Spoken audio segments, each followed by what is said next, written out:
god. I didn't mean to press that. Well.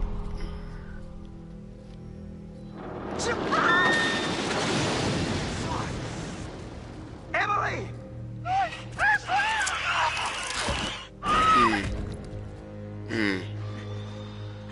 Mike, there's no key for the cable car. Josh, he's gotta have it. No, he's gone. We're too late. Shh, quiet.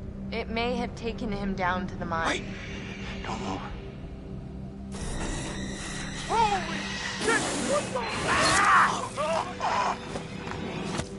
I'm gonna get that key right from that thing's goddamn bedroom, and then I'm gonna get us all the hell out of here.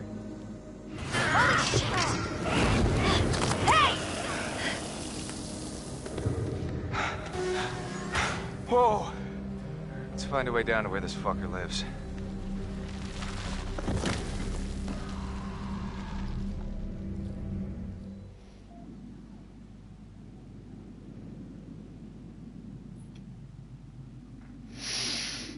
Okay.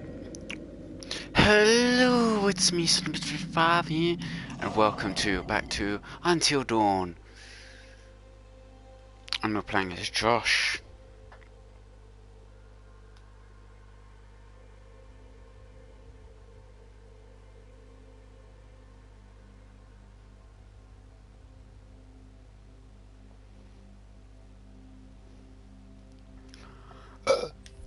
Okay.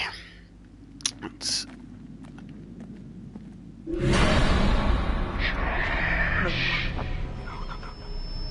You're not real. You're all alone down there. No, not again.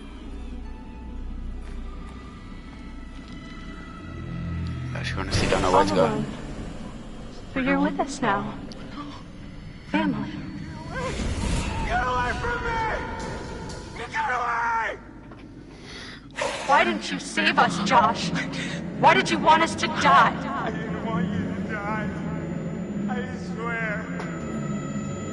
And here we go again.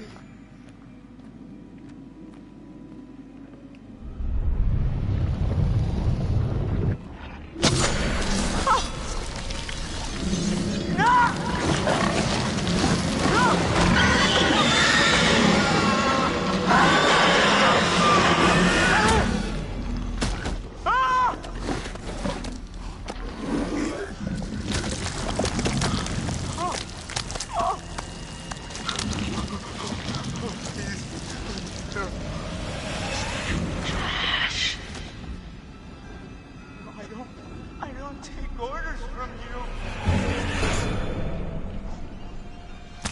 No! Is this what you want? No! No! Why are you doing this? Leave me alone! Why are you doing this? Why did you save us, Josh? Why did you want us to die?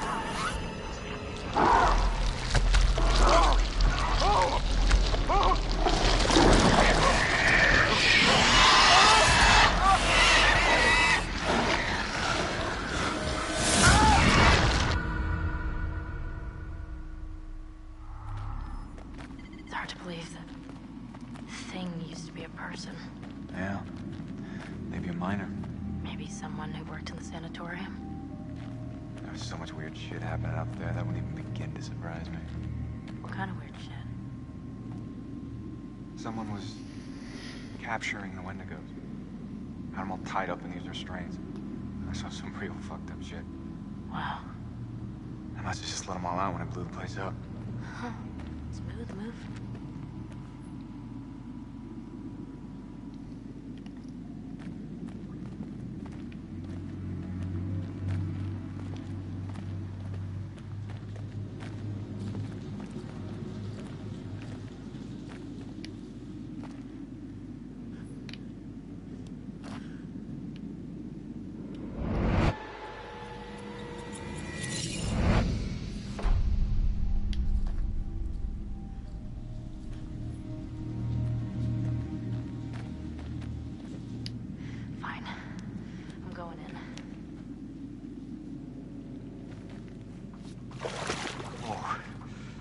It's okay. You sure? I'm not dead yet. Famous last words. Oh, It's crazy. shit. Hit me with my fingers.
You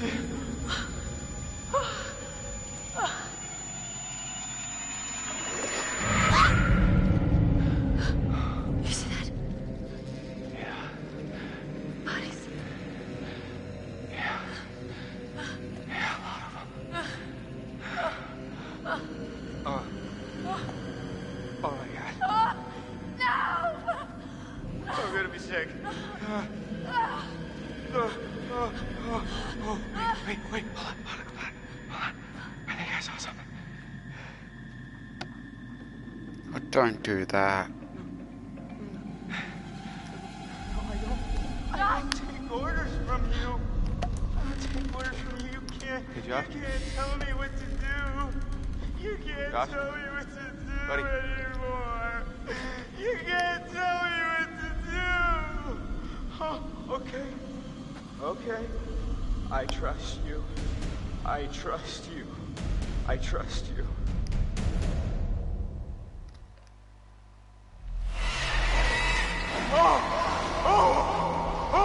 the matter? He's tripping or something.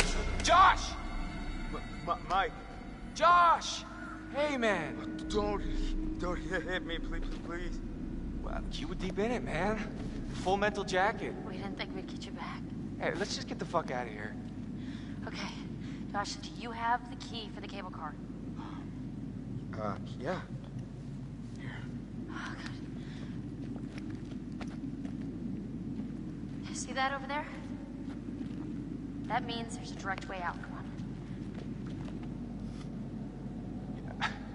There's no way Josh is gonna make it up there. Okay. If you help me up, I can go back to tell the others we're okay. Yeah, good. You bring Josh back the way we came, and we'll all meet at the lodge. Be careful. Yeah, you too.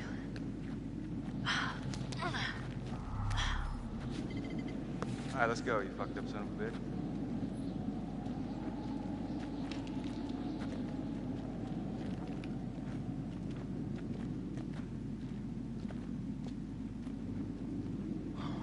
You didn't have to hit me so much, man. Yeah, I'm sorry about before, man. I thought you killed Jess. I was wrong.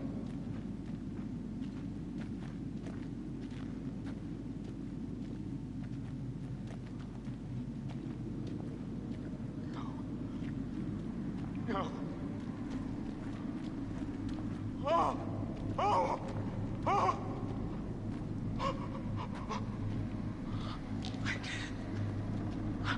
I didn't want you to die.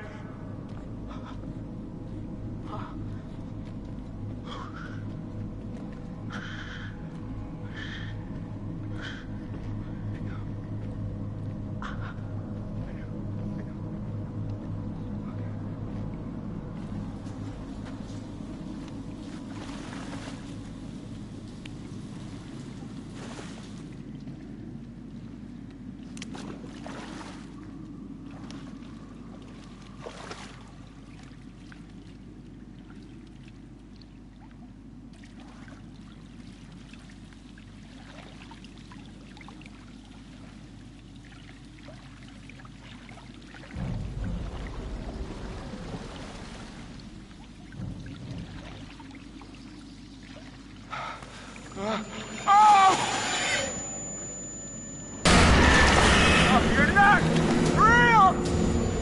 No, you're not!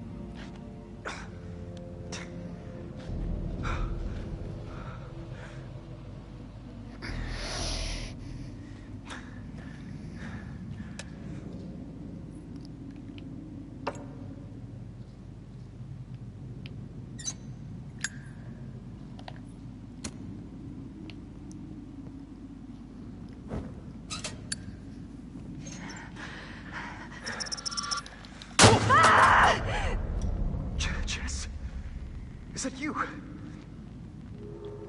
Jesus, Jess. Jess, what the hell happened to you? How the fuck are you still alive? Yeah.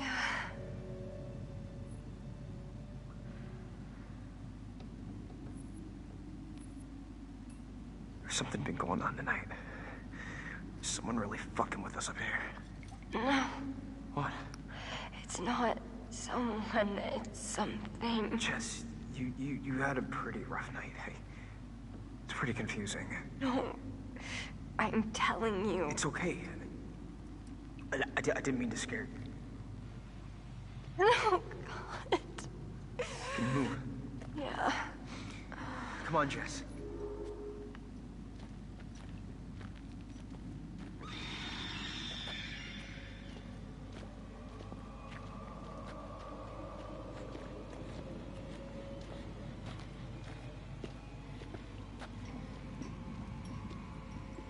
Look at that.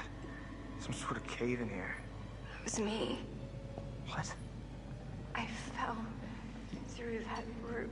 You fell this far? Jesus.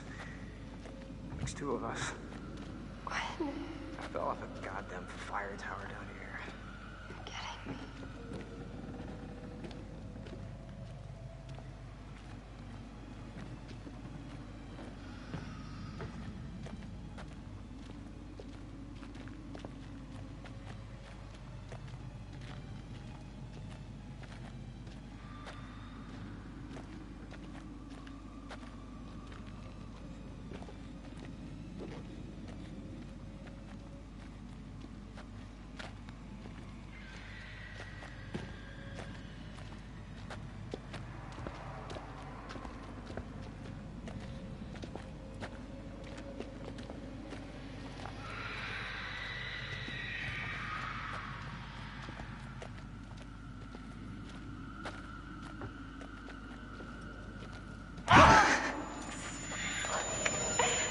Jess. Which way?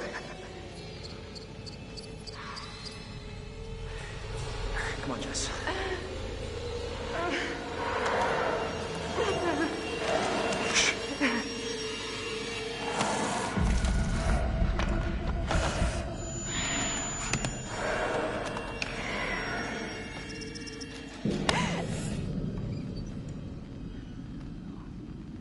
Jeez.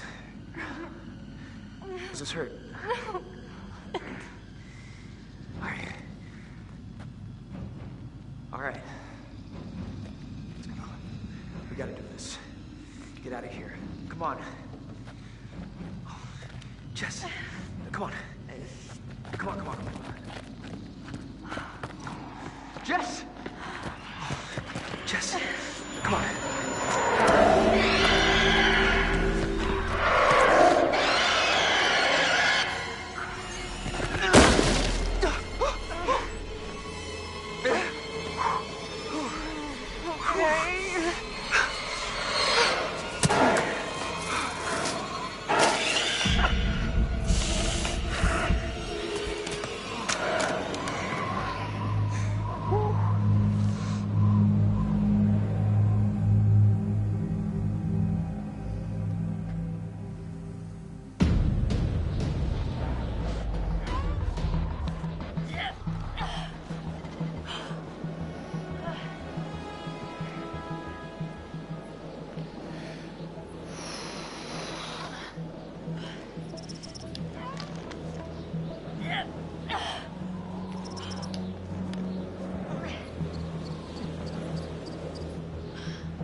Sam.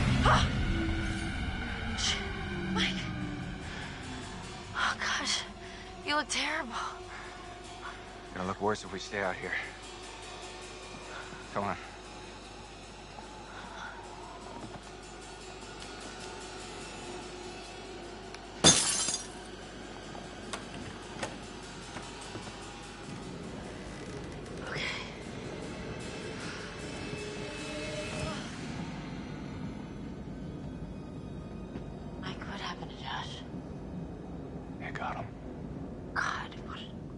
Awful way to go.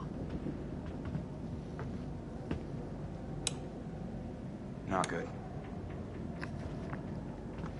What do you think we should do? We should check the basement. Might be someone left down there.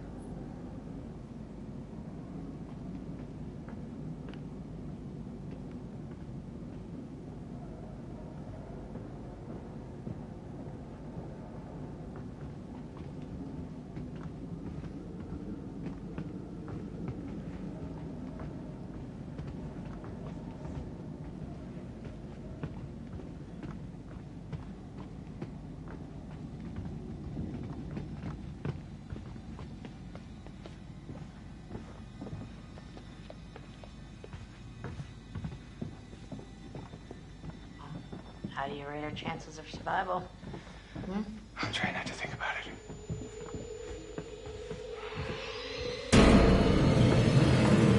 Oh my God!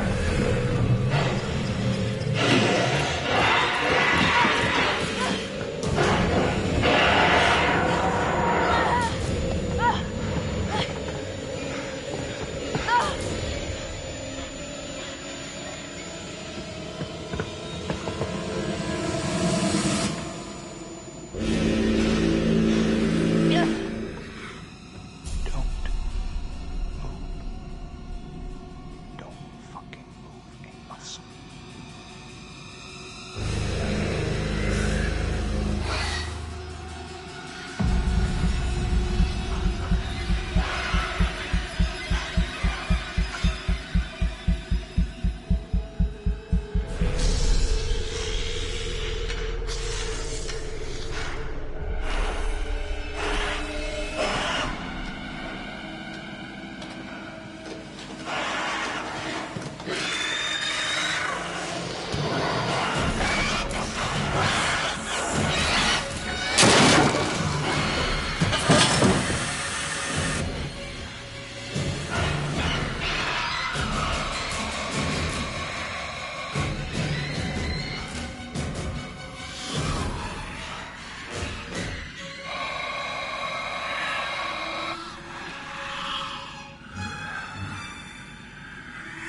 structure is completely destroyed. Over. Hold on. I'm seeing something. It looks like there are survivors. Let's pick them up.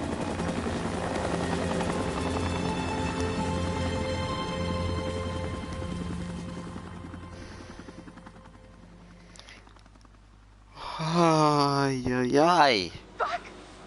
No!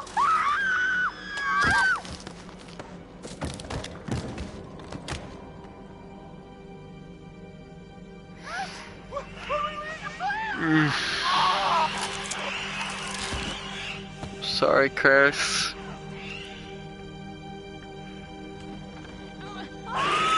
Sorry, Ashley.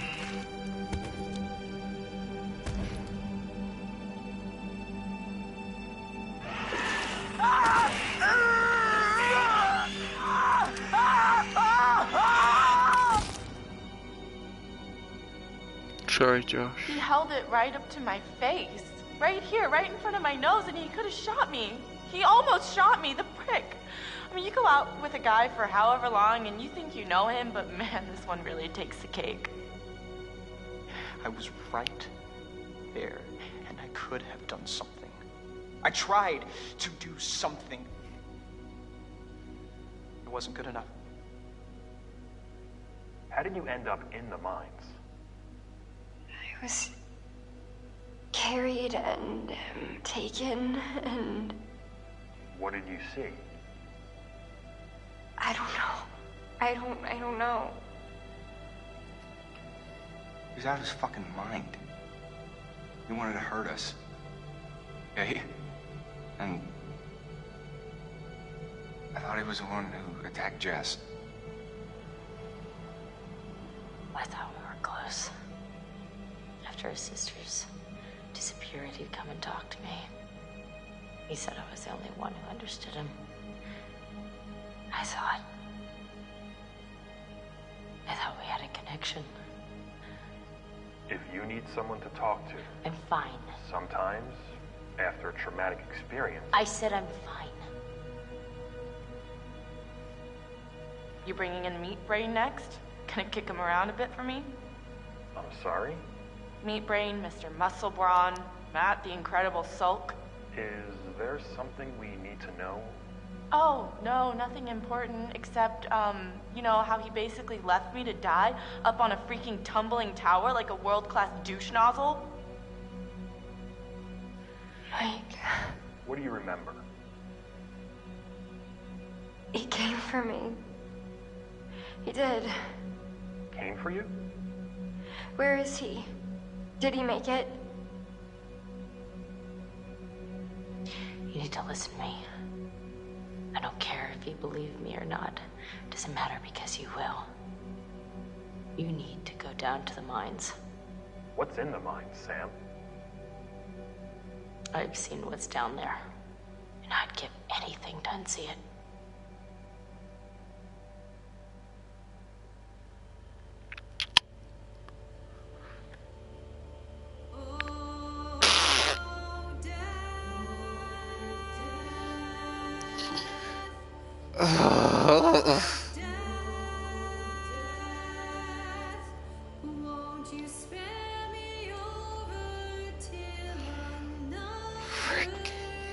How?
Well, I can't believe I'm actually done. Freaking hell. Oh, yeah.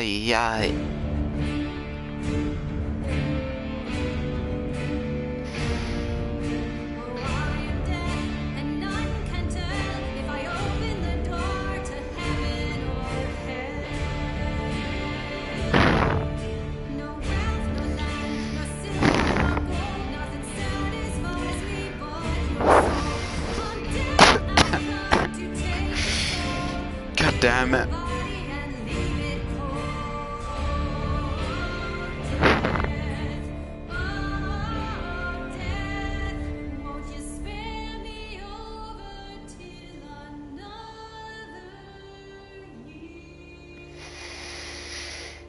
Freaking hell.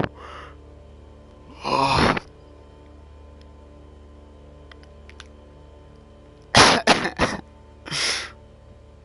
I don't do well with horror. I don't do well with horror. That's for sure. Oh god. God, I finally finished it though.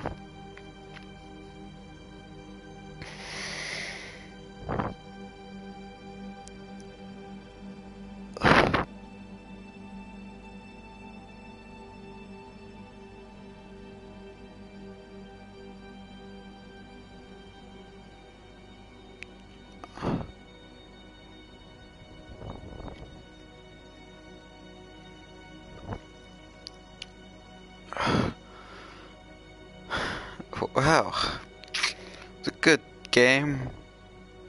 I liked it. I'm gonna skip it because I thought there's gonna be something. God. No. Okay then, wow.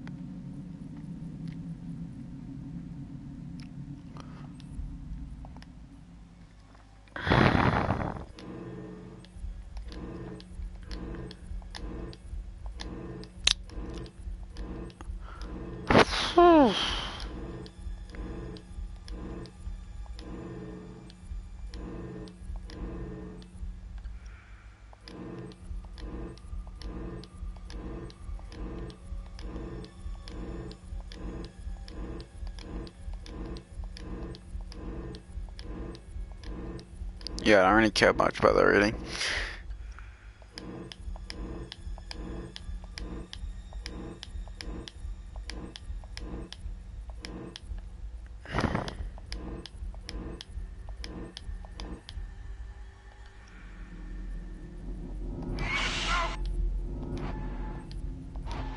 So, this is what it's got in total. Sometime after, the prospectors came to mine this mountain, until a cave-in trapped them in and woke the and driven mad murderers. Human flesh. Years after many moons, until one night, a year ago, we were not alone in the woods that night. No! I couldn't save you.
Sam escaped, Mike escaped. Ashley died in the mine. Emily escaped. Chris died before making it back to the lodge.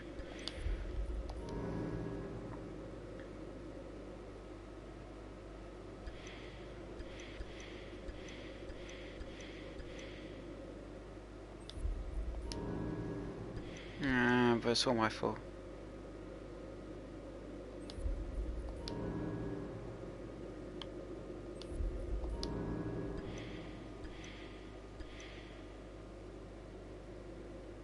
Hey, Mike's new friend survived.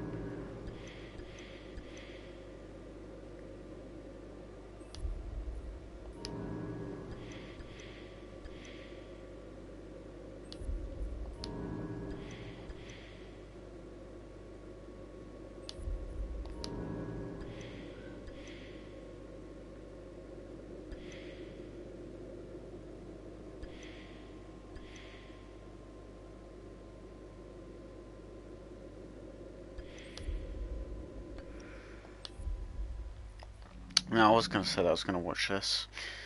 So, watch all these. So, let's do it. I am Hayden Panettiere, and we are here at the studio recording Until Dawn. My name is Rami Malek, and I played Josh. My name is Megan Martin. My name is Brett Dalton.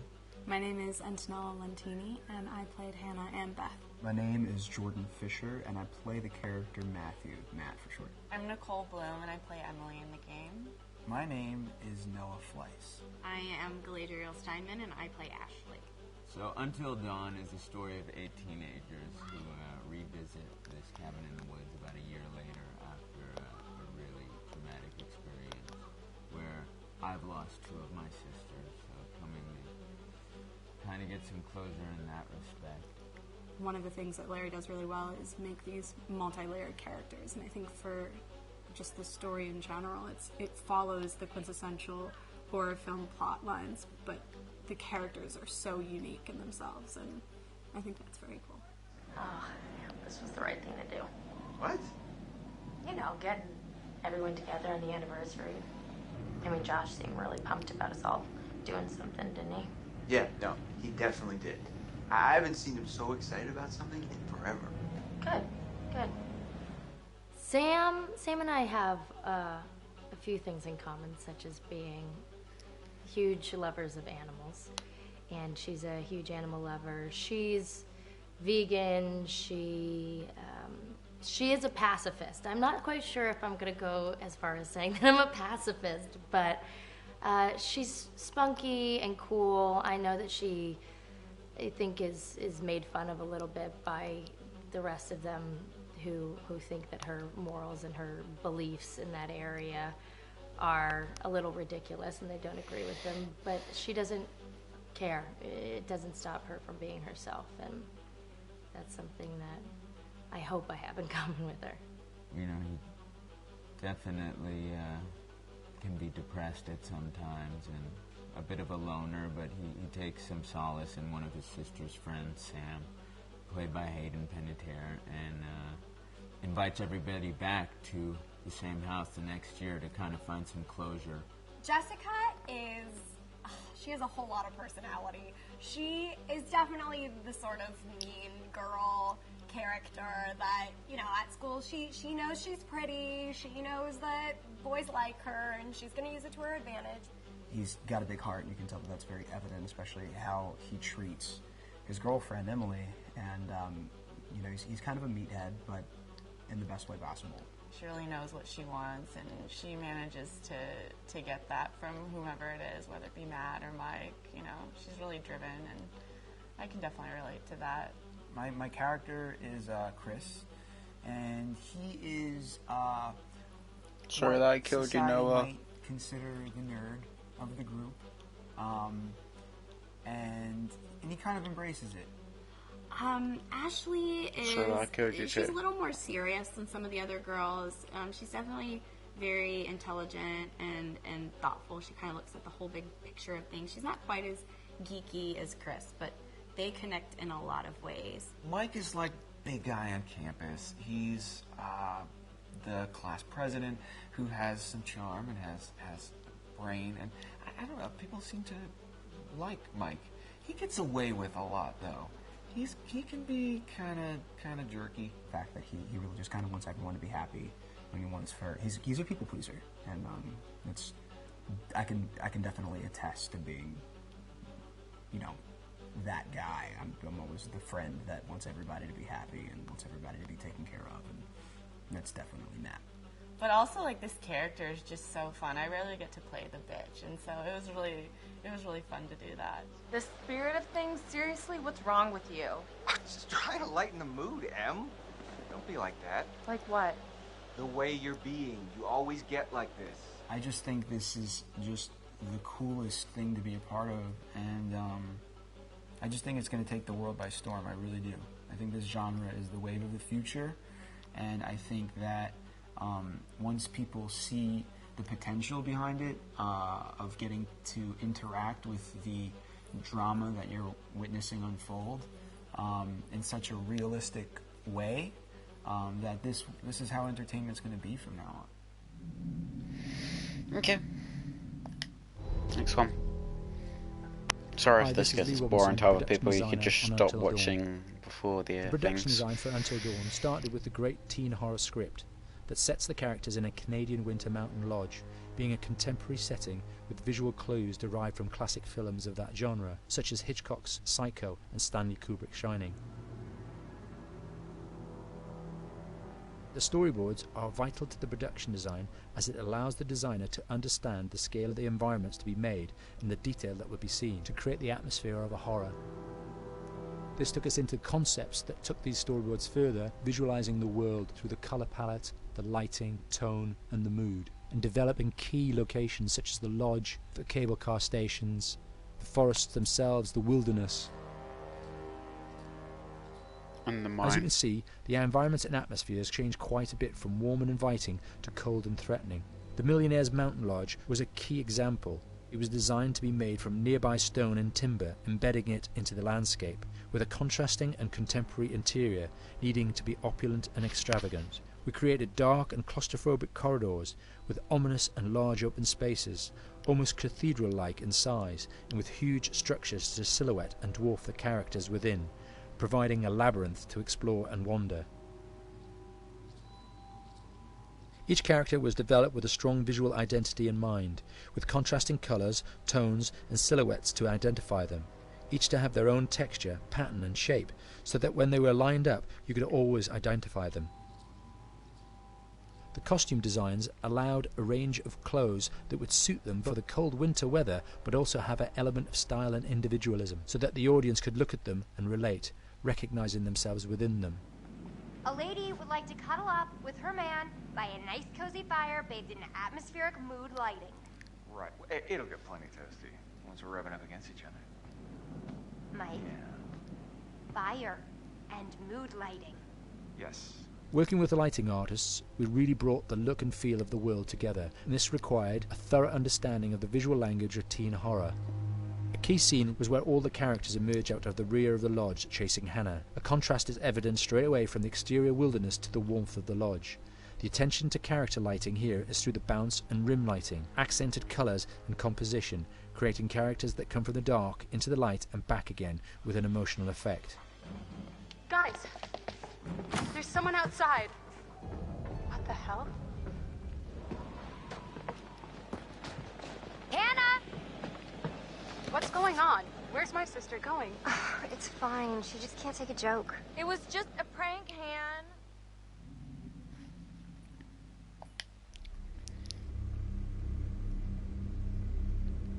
Until Dawn is a game that's full of horror, and one of the things we decided to do early on was to take a scientific approach to how scary it was. So we did experiments on people and we measured their responses to the game. We've created a test area. It's as close to a home setup as we can get it. We've recruited ordinary people to play the game and we've left them to play it on their own. You're turning the light off.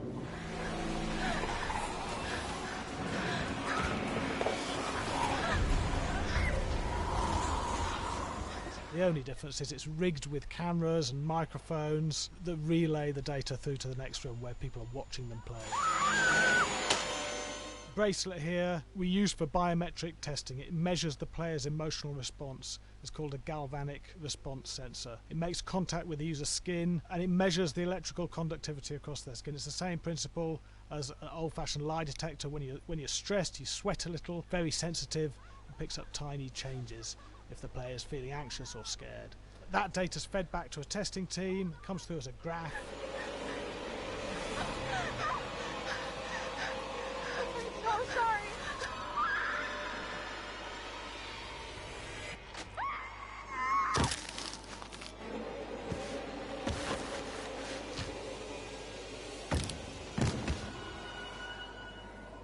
There's no point testing one or two people, you have to test a lot of people. Watch your step. When we have a scare that's consistently has a measurable emotional response, then we knew it was good. If it didn't have that, it goes back to the team for improvement. The data doesn't tell us what's wrong with the scare, it only tells us if it's working or not. Wait, okay, so you hear that too, right? Josh. Here we have a chapter relatively early in the game. Weirdly regular. Nothing regular about it. We have to create tension and anxiety in the player so they are ready to receive the scare.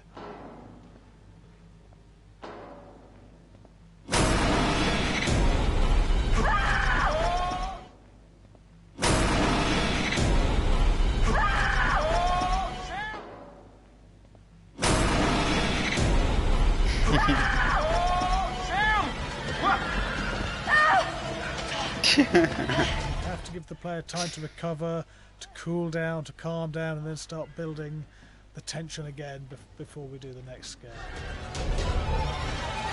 Hey. What? Hey. What the hell? Ooh, you just got mugged.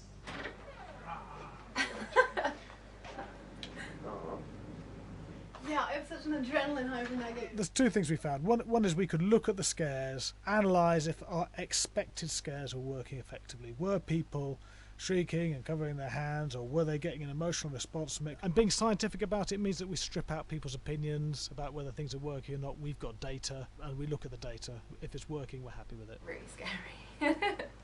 Bit scared and wanting to get away. I actually maybe a bit scared to play on my own, but... In a room with the lights on, yeah, with some other people as well, yeah, maybe.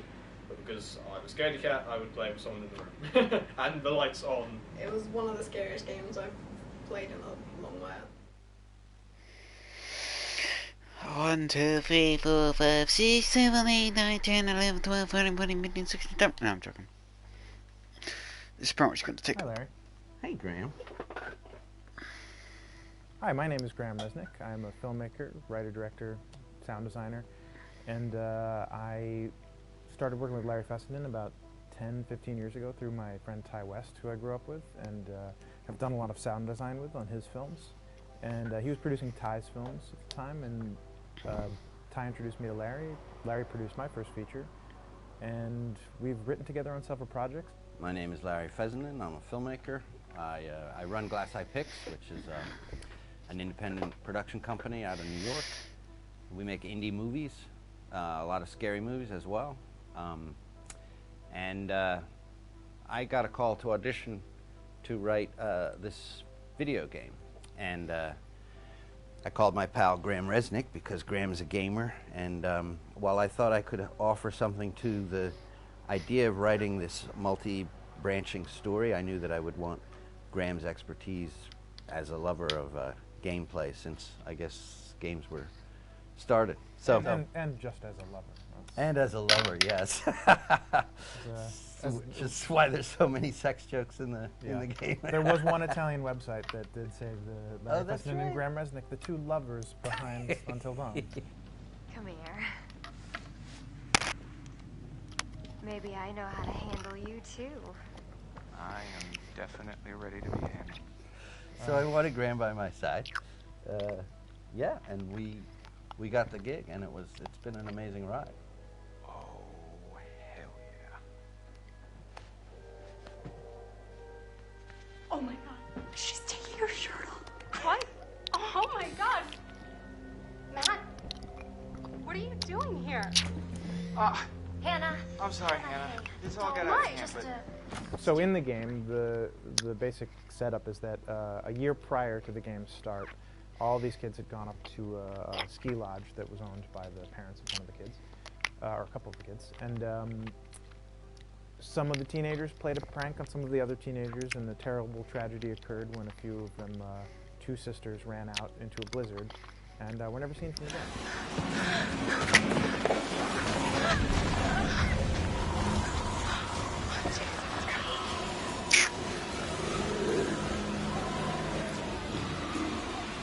I don't think I found now, that a found. year later, this is kind of torn apart, this group of friends. They've gone through some trials and tribulations in the past year. The brother of the two girls has had a lot of psychological issues, and to kind of help him cope and help them all get over it, they all returned to the lodge a year later, back up on the mountain. And the idea is to get over it, but... the healing does not begin. Yeah, and these kids are all trying to find themselves. They've been through a trauma, but in general, they're just teenagers trying to figure out who they are. So they're all kind of falling into the patterns, the stereotypes, the characters they see on TV and in the movies. I think we were very interested in taking genre tropes and kind of making them sort of refresh them.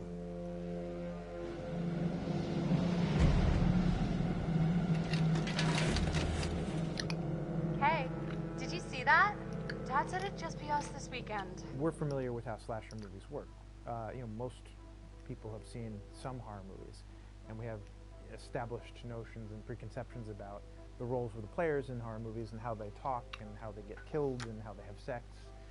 And to bring you into the game that way and then subvert a lot of those expectations was kind of our goal. They're haunted by some incident that happened in their past, which I think you pretty much figure out that that's going to have a role in their interaction. Yeah, so I think what was fun was we take some sort of stock characters and we try to give them some shape, but at least at the beginning they're recognizable in the way of groups of friends. There's the jock and the bitchy girl and the rivalries between everyone. And oh my gosh, and really fun characters too. We just had so much fun living in the minds of these characters through writing the script. What do you think? Jesus! It was fun. I think we were looking to get that kind of banter that you see both in movies, but also that you absolutely have with friends, and sort of those inside jokes. And of course, as writers and as friends ourselves, we sort of developed little tracks, and we try to give the characters that kind of vibe. Pensa.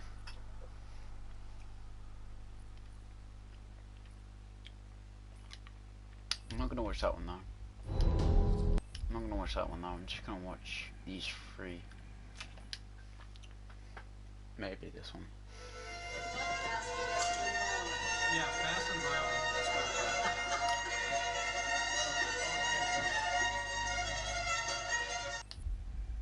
Violent. Yeah, no, we just watch these two because it's to do emotions.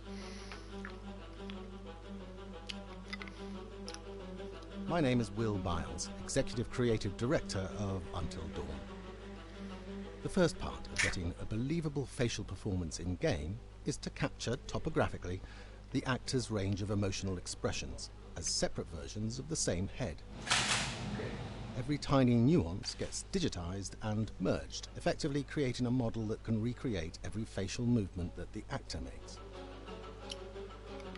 Once the topography has been recorded, the actor's performance itself can be captured by using a predetermined set of marker points, drawn precisely on the face, and a high-def helmet cam, wirelessly linked to capture devices. The camera is the small box where it looks like the microphone should be. Outro Sam.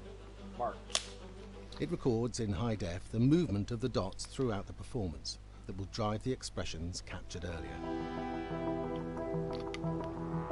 Unlike other systems, this form of capture is far less lossy because there are fewer interpretations between performance captured and performance rendered finally in-game. The audio is also recorded via two separate lavalier mics attached to the helmet. It takes a while for the actors to acclimatise to carrying around the recording devices and the helmet cams, but very soon the shoot becomes similar to any other effects shoot or a green screen shoot. The actors in these scenes are only recording facial animation, but use cursory body movements for pacing.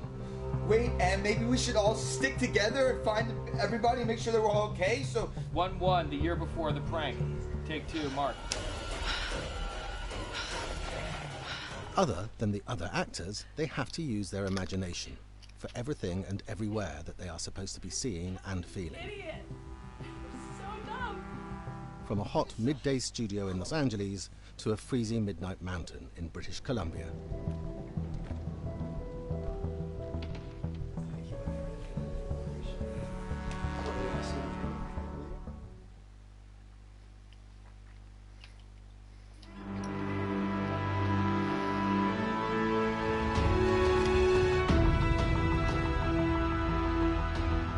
Because Until Dawn has a dynamic, ever-changing story, the facial performances and the body performances are recorded separately, with different systems.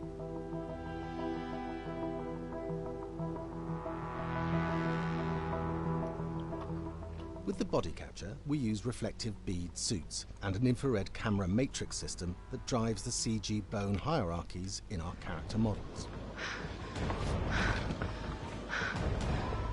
These performances cover everything from character locomotion, scene-specific performances and stunt work, most of which was recorded at studios in Pinewood and Shepperton, near London. Hannah! Hello?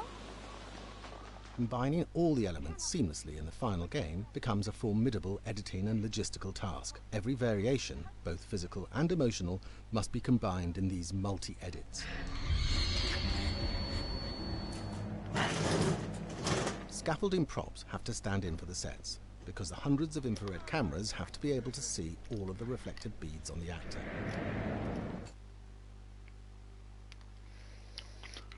Okay, thank you guys for watching this episode. Thank you guys for watching this episode, and I'll see you guys later. Ta-ta!